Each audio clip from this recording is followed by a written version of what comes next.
Друзья, всем привет! Вы на канале Мотосанчо, и сегодня нам с вами предстоит познакомиться с довольно интересным мотоциклом. Кратенько предыстория. Друг моего друга Михала попросил помочь ему с обслуживанием мотоцикла Leonard, именно с буквой Т на конце, Daytona 125. И сначала я подумал, что это какой-то китаец, но заглянул в интернет и с удивлением обнаружил, что это испанец, на минуточку. Вот интересно будет глянуть, что же это за оно. Но сначала мы едем за прицепом, с которым вместе поедем за мотоциклом. Взяли мы вот такую прицепку специально для перевозки мотоциклов. Уже зацепили к моей Хонде. Но тут есть нюанс. На прицепе 7 контактов, а у меня 13. Михал сейчас пошел на поиски переходника. Честно сказать, ни разу не проверял, работает вообще эта розетка. Есть возможность прицепить прицеп и с ним ездить или нет. Не нашли мы переходника, но позвонили в автомагазин. Здесь недалеко, буквально 500 метров. И у них такой переходник есть. Едем туда, не спеша, пристроились за трактором. Попробуем еще подключить, надеюсь, все получится. Такой небольшой частный магазинчик. Припарковался я не очень удачно, но как уж получилось. И вот он, переходник. Не все контакты задействованы. Главное, чтобы работало.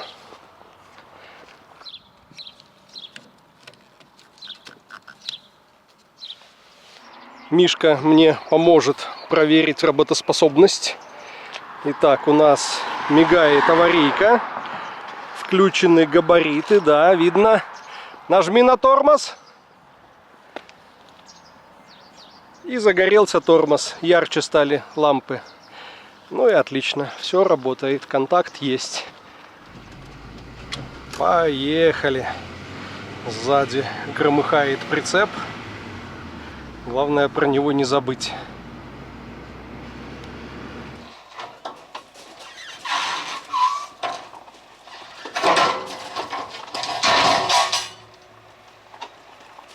У нас все получилось. Мы привезли и уже разгрузили мотоцикл.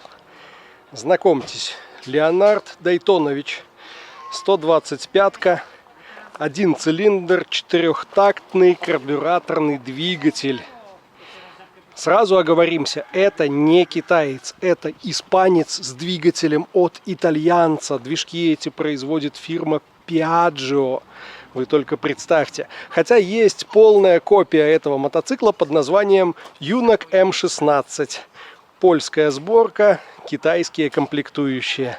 Так что и это такой испанец с узким разрезом глаз. Вы понимаете, о чем я. Сзади один гидравлический тормоз, лепестковый диск для улучшения охлаждения. Какая подвеска. Горизонтально расположенный амортизатор, как в топовых моделях Харлея. Низкая посадка, красная строчка по седлу, вытянутый бак капля. Вот только под баком слишком много свободного места. Охлаждение, гидравлика. Есть у нас такой символический термостат. Помпа. Очень удобно расположена. По сравнению с моей Хондой, конечно, фантастика. Снял, поменял, обслужил, собрал. Спереди также гидравлические тормоза. Два диска до такого диаметра, что могут литровый спортбайк остановить. Двухпоршневые скобы. Тоже лепестки. Для 125-кубового мотоцикла с мощностью в 15 лошадиных сил, конечно, такие тормоза жизненно необходимы. Вилка, перевертыш. И видим, есть проблемка. Течет сальник. Сальник под замену, перо вроде не поцарапанное. Посмотрим, почистим, обслужим.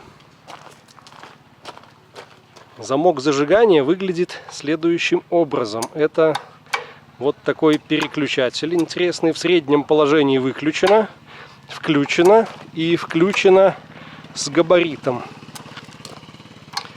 А блокируется он вот таким интересным круглым ключиком.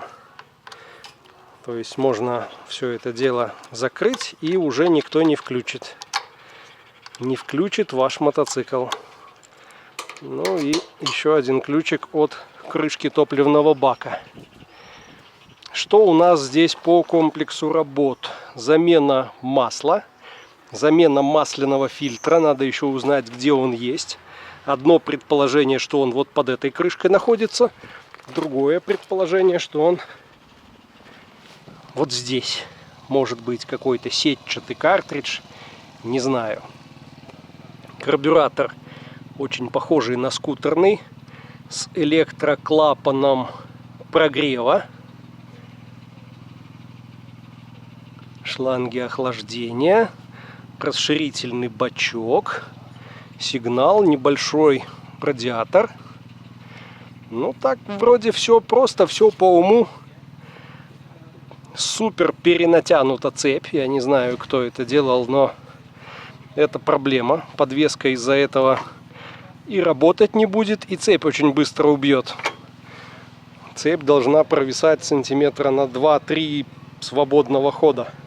Но в целом, согласитесь, мотоцикл выглядит довольно интересно. И учитывая, что в Польше на 125-ке не нужна категория мото, и можно с автомобильными правами купить себе такую игрушку, чтобы кататься или на работу ездить, по-моему, здорово. По-моему, вполне неплохо. А пока я тут мотоцикл разглядывал, два Михала учатся водить. Младший только-только получил карту Роверову. Это права на управление велосипедом. Уже пытается поехать на старенькой Хонде.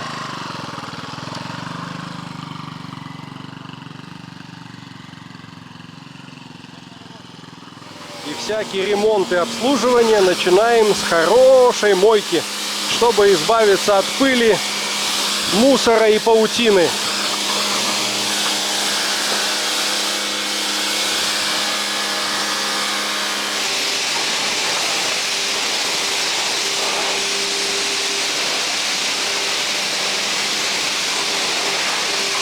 Вот с таким чистым, умытым мотоциклом работать уже гораздо приятнее.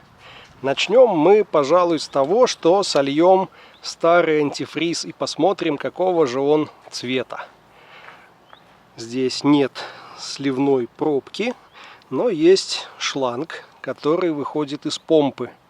Его открутим. Это, по сути, и есть самая нижняя точка системы.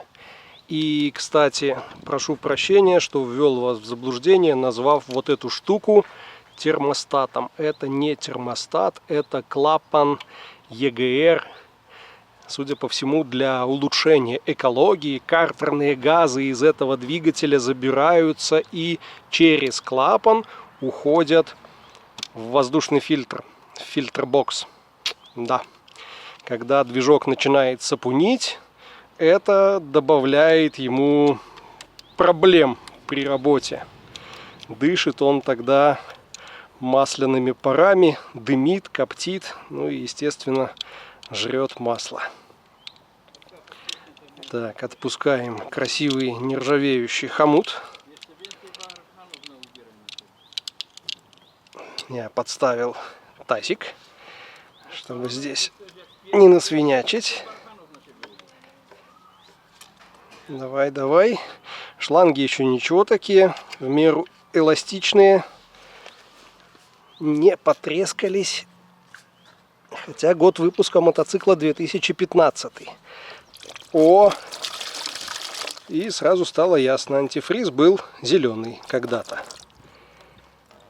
А стал бурый. Судя по всему, из-за ржавчины. Надеюсь, здесь крыльчатка помпы не растворилась. Антифриза совсем мало. А для дальнейшей промывки системы, чтобы уж точно избавиться от всей грязи и ржавчины, я подключил ее к водопроводу. Сейчас откроем кран, подадим воду. Так, в разумных пределах. Слышно, побежала.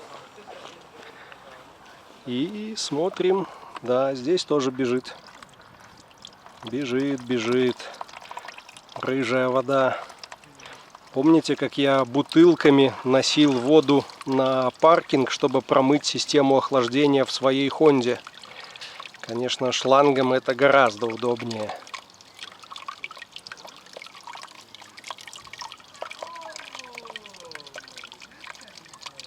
Когда из помпы у нас уже побежала чистая вода, мы можем открыть пробку радиатора. Я ее специально закрывал.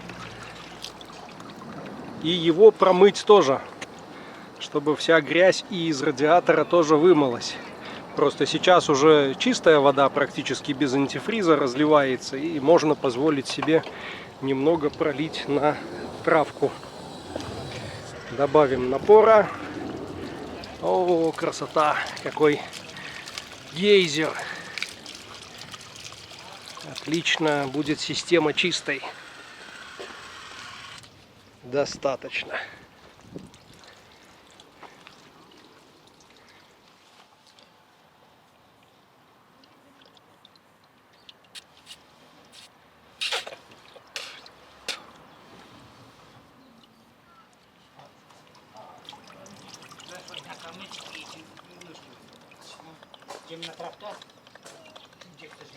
Новый антифриз будем использовать розовый, самый современный, с хорошими антикоррозионными качествами и свойствами.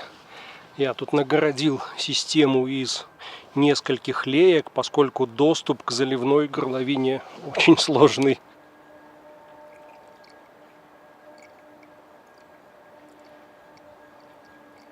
Однако мало заменить антифриз в самой системе, надо заменить его еще и в расширительном бачке, который расположен спереди под таким декоративным пластиковым плугом. А тут обнаружилась довольно любопытная система.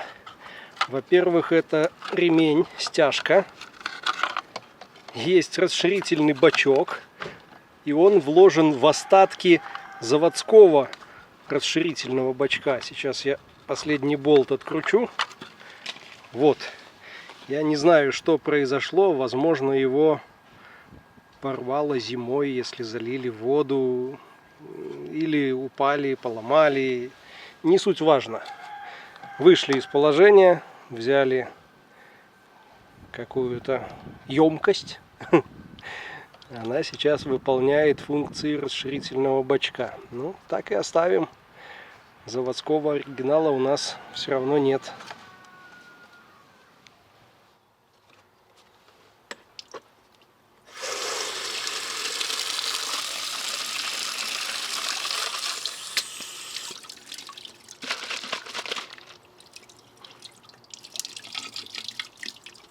Поскольку вся эта система у нас не оригинальная, следовательно, и меток минимум-максимум в ней нет.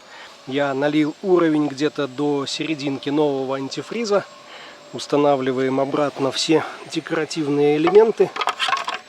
Система охлаждения у нас обслужена, промыта, антифриз заменен. Я, как видите, с солнышка перебрался в тенек, поскольку на солнце сегодня здорово припекает. Погода наконец наладилась, кажется, наступило настоящее лето, а значит, скоро поедем купаться. А следующей работой по плану с этим мотоциклом будет замена масла. Для этого неплохо бы двигатель запустить, прогреть, чтобы масло все перемешалось, и затем уже его вылить. Попробуем? Попробуем. Включаем зажигание.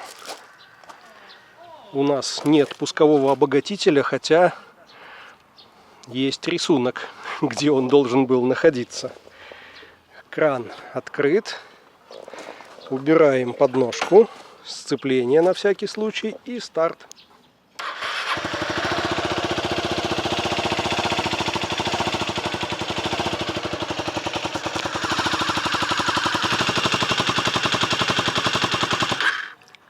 Немного поработал двигатель на холостых и заглох. Есть у меня подозрение, что в карбюраторе засорились жиклеры. Очень долго в нем стояло старое топливо, никто его не слил. И да, бывает такая проблема. Жиклеры просто зарастают какими-то белыми налетами. Ладно, вскроем, тоже посмотрим. А проблема номер 2 – это оборванный трос газа. Вот он здесь и вот он здесь. Прям физически оборванный. Надо будет тоже заменить. Немного осложняется работа тем, что у нас нет мануала по этому мотоциклу. И вот сейчас есть два предположения. Либо здесь находится масляный фильтр, и он же сливная пробка. Либо здесь находится масляный фильтр, а сливная пробка все-таки с той стороны. Ну, думаю, начать надо слева. Ведь когда мы открутим эту пробку, у нас масло побежит прямо, да, на глушитель. Кстати, обратите внимание, глушителя здесь два. Большие такие полноразмерные банки. А выход из двигателя один. Диаметром чуть толще моего большого пальца. Все ради красоты. Кстати, звук неплохой. Звук тихий, но при этом басистый. Не похожий на 125 кубов. Ладно, давайте попробуем открутить и узнать, что же там прячется.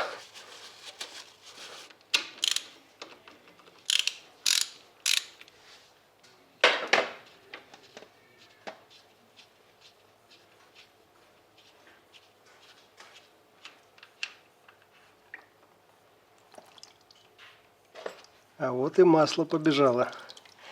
А под ним, глядите, что? Я думал, это фильтр. А это что-то, что не хочет оттуда доставаться. Нет, наверное, все-таки фильтр. Надо его попытаться чем-то ухватить и вытянуть. Такой пластиковый вкладыш. Ну вот, не знаю, ребятки, что-то мне не хочется эту штуку оттуда с силой выдергивать. Уж очень плотно она там сидит. Не тянется. Может, так и надо, может, это какой-то маслозаборник. Там явно есть сетка, и это похоже на фильтрующий элемент, но может быть несменный. Есть такое предположение. Нам помог Google. Мы посмотрели, как эту операцию выполняли в похожем двигателе. Не точно таком же, но похожем. И вот именно эта пластиковая штука, она там доставалась, вытаскивалась.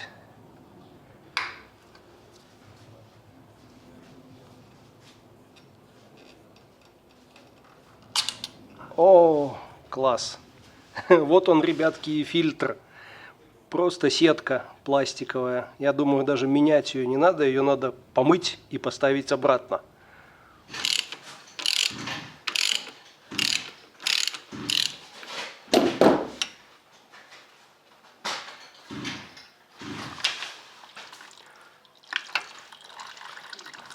Так. А с другой стороны тоже фильтр. И вот это уже не сетка. Настоящий фильтрующий элемент. Что касается удобства обслуживания и замены, конечно, трагедия. Все течет на раму, все течет на глушитель, потом выгорает, потом воняет, дымит, коптит. Но ничего с этим не поделаешь. Вот такая картина. Есть у нас фильтр, маркированный Piaggio 87408.1. Надо поискать и заказать такой новый. А сетку я вымыл. Можем установить обратно и закрутить сливную пробку.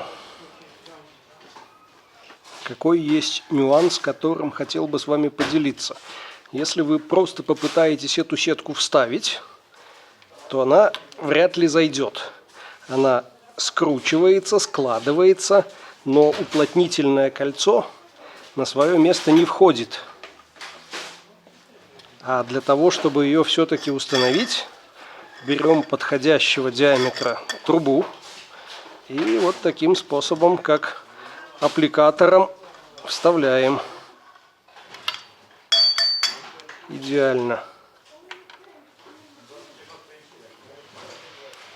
Новое масло у нас есть. Это Матюль 7100. Отличное масло для такого мотоцикла.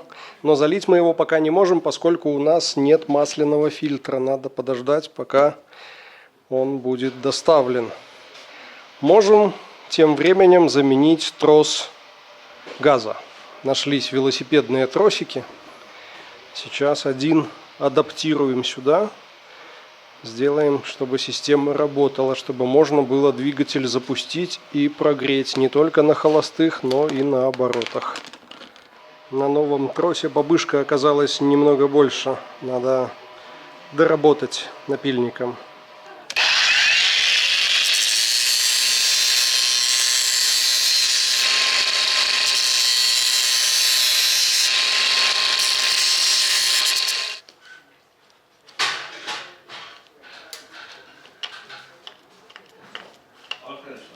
А пока я тут занимаюсь мотоциклом, ребята на улице оживляют трехколесный дырчик. Эх, молодежь, молодежь. Глядите-ка, живой, тарахтит.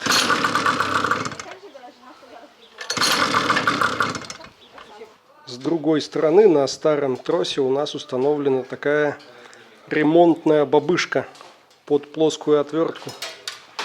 Вот мы ее сейчас на новый трос и перенесем.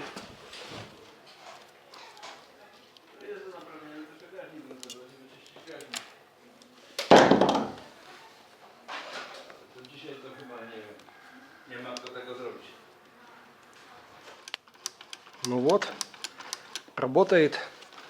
Отлично. И что мы еще сегодня можем сделать, это добраться до воздушного фильтра, чтобы заказать новый. Судя по всему, он находится где-то под сиденьем. Предлагаю начать с демонтажа сиденья. Держится оно, кажется, на одном болтике, расположенном сзади, как на всех уважающих себя чоперах. Так. Открутили, и что-то еще его держит. О, вот еще два болта. Все серьезно.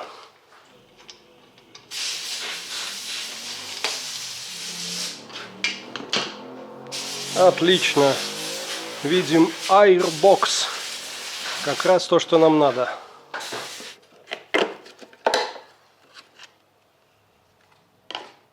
Ну да, определенно стоило сюда заглянуть и фильтр этот тоже поменять.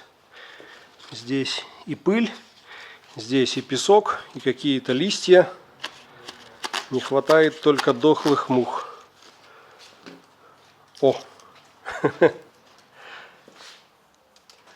Я тут взялся еще отпустить немного натяжку цепи, поскольку была перетянута. Но слышу, оживили все-таки тарахтелку. И Мишка уже вовсю гоняет по двору на трехколесном дырчике. И Эдди с ним вместе.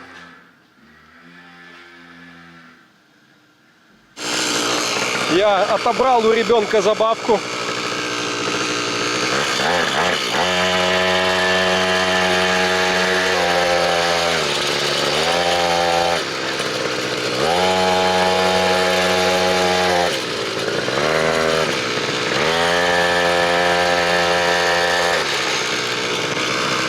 Валит, что сумасшедший. И что интересно, вытягивает меня, и моторчик этот, и сцепление. Хватает ему мощи. Вот кто доволен, вот кто бегает, вот кто тут счастлив поноситься по двору. Огня! Огня!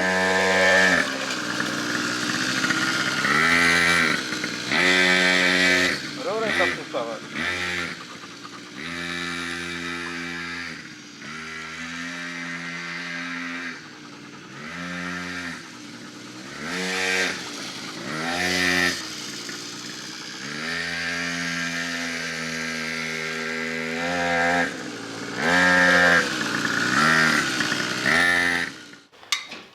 натяжение цепи отрегулировал. Вот оно, провисание. Около 2-2,5 сантиметров. Я думаю, хватит на такую длину цепи, такую длину маятника. Этого должно быть достаточно. И, пожалуй, на сегодня закончим. Все, что сегодня могли, мы сделали, и возвращаемся домой. Когда появятся запчасти, продолжим обслуживать этот мотоцикл. И если вам интересно, то я сниму об этом видео. А если не интересно, то можете в комментах написать: нет, Санчо, не интересно, хотим Урал, Москвич и путешествия. На этом на сегодня все. Всем спасибо, всем счастливо и всем пока.